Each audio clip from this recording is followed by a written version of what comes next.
Let's speak now live with Victor Gao, Vice President of the Center for China and Globalization. Victor, good to have you on the program with us.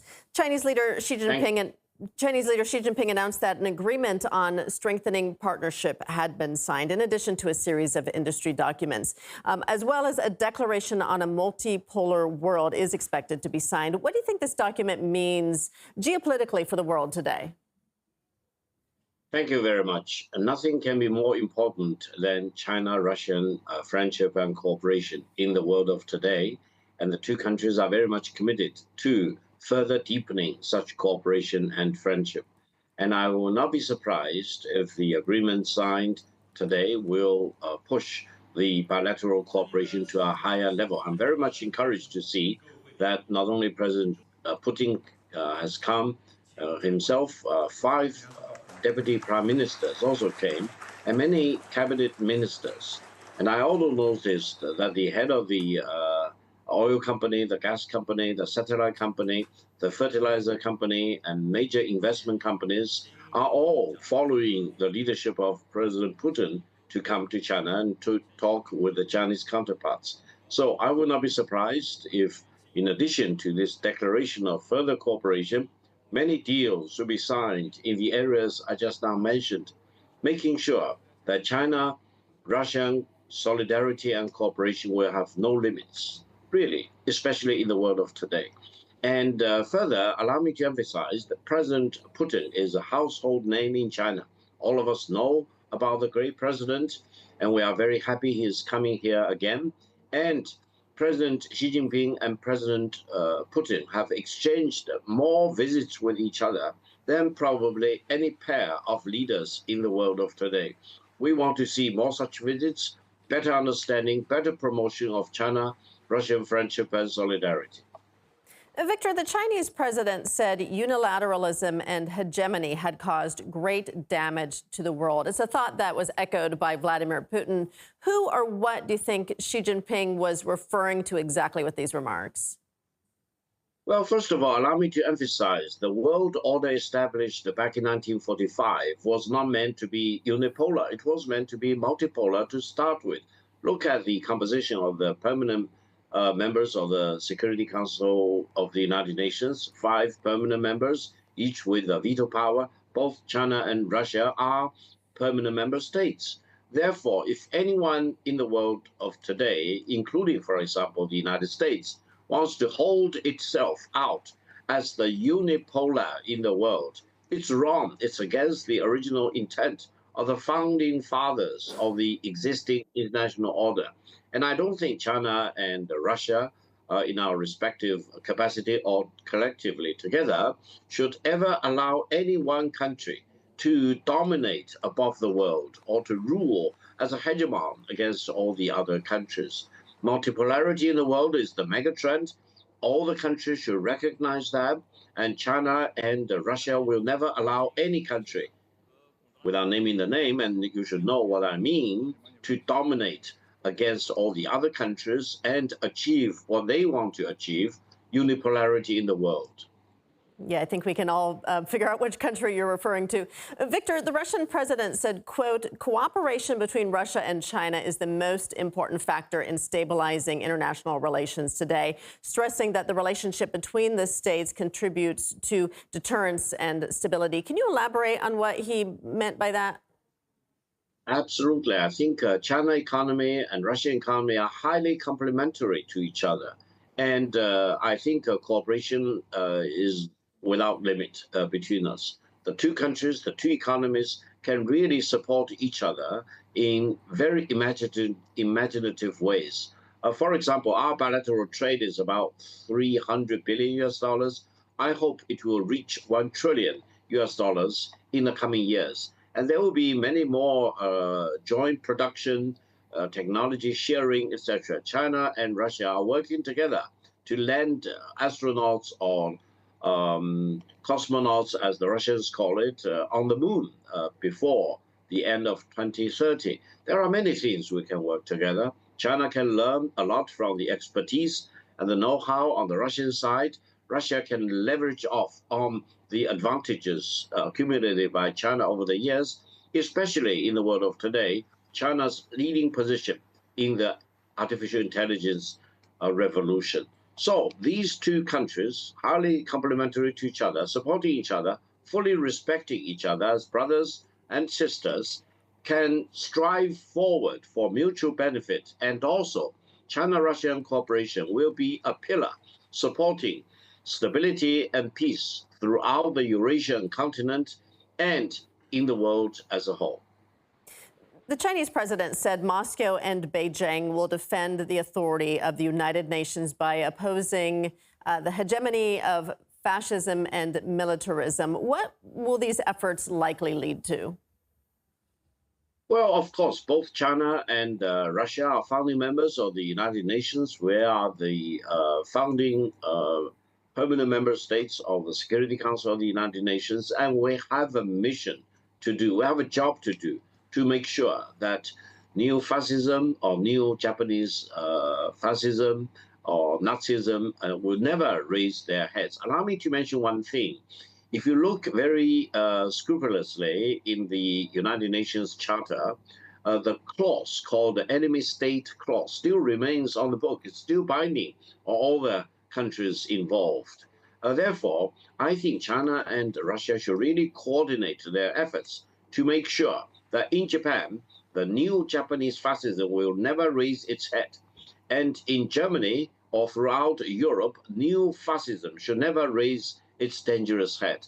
Only by completely pushing down any stirring up of neo-Nazism or neo-Japanese fascism can mankind really expect that peace will prevail. And this is not only just for China and Russia, this is for all the 200 countries in the world, the 8 billion people in the world. We should never allow new fascism or new Japanese fascism or new Nazism to raise its dangerous head to threaten peace and stability and security of countries like China and Russia, but also more generally, all the peace-loving countries in the world. Victor, Vladimir Putin stressed that there are, quote, no treaties left that regulate the field of security, disarmament, and nuclear weapons control. What are the reasons that got us into this situation, and how can this issue be addressed by Moscow and Beijing? Well, first of all, what President Putin described is a very dangerous phenomenon. I think Russia and the United States, which have the largest amount of nuclear warheads, should work to talk about the limitations or the restrictions on the number of nuclear warheads to start with. This will be very important for Russia and the United States and for all the other countries in the world. Now, between China and Russia, we respect each other. We do not second guess each other. And our long border, 4,300 kilometers long, remains an unarmed border, enabling people on both sides of the border to exchange visits to each other's side without any restrictions. Now, between China and the United States, both recognize the importance of the other side, and we do not want to engage between China and the United States in any war effort, for example. I've been calling for the inevitability of peace between China and the United States. So how to make sure that between Russia and the United States and between China and the United States, we will always talk about peace and stability, and no one should really agitate for war. And the limitation and the restrictions on the nuclear warheads between Russia and the United States is important.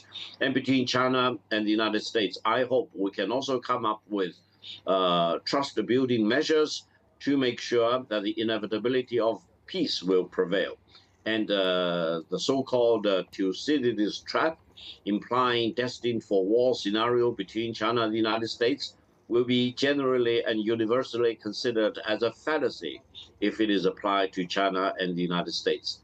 Between and among China, Russia, and the United States, we should all talk about peace rather than fantasizing about war.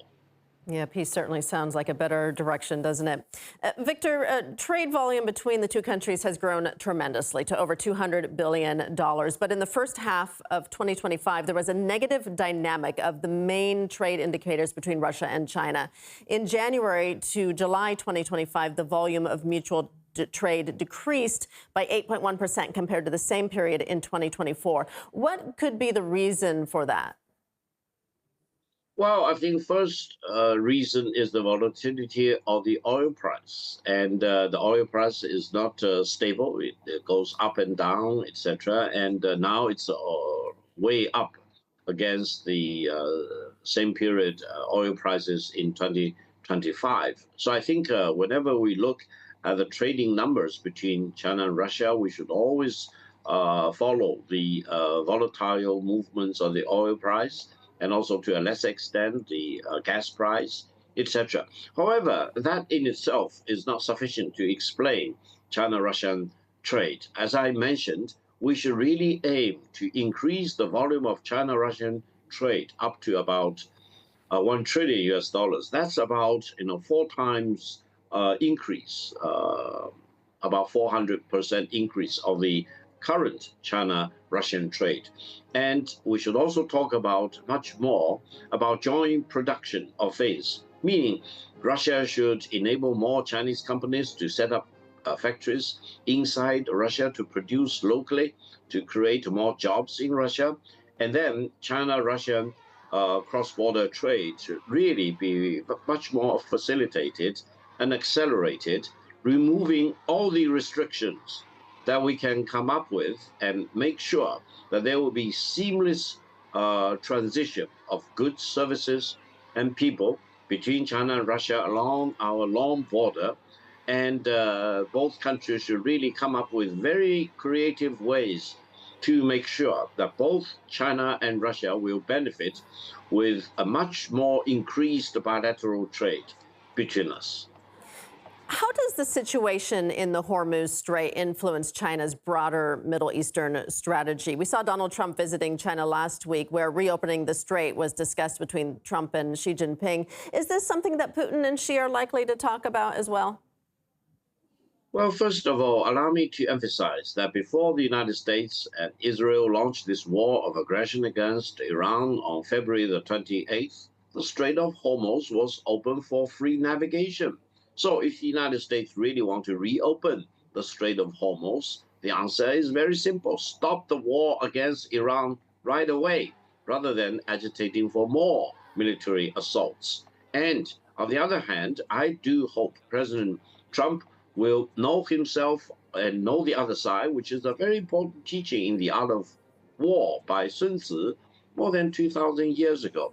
Meaning, I will be surprised if Russia will just sit helpless to see the United States turn the table completely on Iran, because if the United States defeat Iran or force a color revolution or force a change of government in the like of the United States will move up to the Caucasus right away. And if the United States establish its military presence in the Caucasus, in Georgia, Armenia, or Azerbaijan, then going further up north, the United States military will really move down from the Caucasus and move directly onto the vast Russian plain and march all the way to the gate of Moscow. That probably will be a nightmare for Russia. So I do believe Russia will not tolerate if the United States really wants to conquer Iran, and Russia may do whatever they can to make sure that the United States does not defeat Iran or move up to the Caucasus to establish a U.S. military presence. Likewise, on the Chinese side, we do not want to see Iran defeated. I think Iran, with its very old, ancient, 6,000-year civilization, very splendid culture, and the people very hardworking, for example, deserve to live and continue to live as an independent and sovereign country with their full rights enshrined in the United Nations Charter. That means I think the United States not only should think about Iran in its own capacity, but also very importantly about China and Russia, because we do not want to see Iran defeated. Victor, the U.S. dollar still sits as the dominant global currency, with the U.S. determined to keep that status quo. How important is it to change that layout? Well, first of all, the dominance of the US dollar does not exist in a vacuum. It is dependent on many things. Therefore, if the United States government want to destroy all the other preconditions for the dominance of the US dollar, the US dollar dominance will not continue for too long because all the other preconditions are destroyed or undermined by the US government itself. Therefore, for example, when the Trump administration talks about the weaponization of tariff, try to make sure that the manufacturing jobs are moving back to the United States, they disregard one fundamental principle. That is, if you want to have dominance of the US dollar, you need to run a trade deficit. You can't have both. You should have either or, one of the two rather than both of the two. That means the United States government should really be more scientific and more professional in dealing with the dollar dominance on the one hand and also the trade deficit on the other hand. You need to pick and choose. If the United States wants to enjoy a trade surplus, then by logic, the US dominance of the dollar should diminish. And that doesn't talk about all the other things that other countries can do together.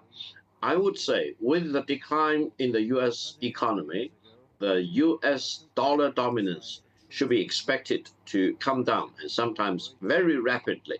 And mankind as a whole should be fully prepared to see that tomorrow of the world will be very significantly different from the world of today.